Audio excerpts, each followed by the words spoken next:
Hi, my name is Malak Dridi, and I recently read the book The Glass Castle, which is a memoir by Jeannette Walls. The story starts off by showing Jeannette as an adult and highlighting her relationship with her parents currently. But then the next chapter transports you back into her childhood life, when she was a child roaming the desert with her family, always on the move, with her brother Brian, her best friend and partner in crime, and her older sister Lori, who is quite bookish but kind nonetheless. As you read the book, I personally started to forget that it was a memoir because it's told in such a way that you really think it's just a story about a little girl going through life and growing up, and you forget that this really happened to a person, which I think kind of adds to the beauty of the book.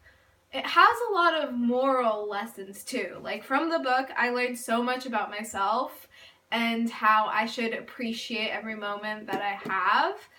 And it's really eye-opening, because you don't often think about how other people's lives are different than your own.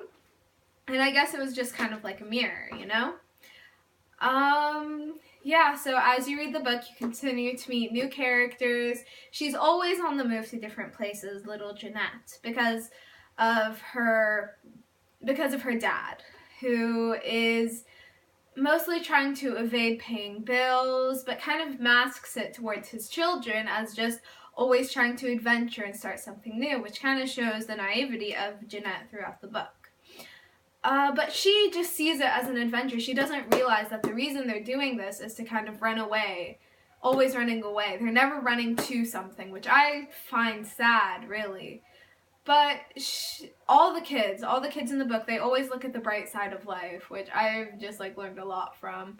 There are times when they're sleeping on cardboard boxes, but there's a quote in the book that says, "I didn't mind. I thought sleeping was now always just an adventure." And I just thought that was great. And then you see Jeannette, how her relationship to her mother and father are very different. Her mother is an artist, and her dad, she says in the book, is one of the most intelligent people that she knows.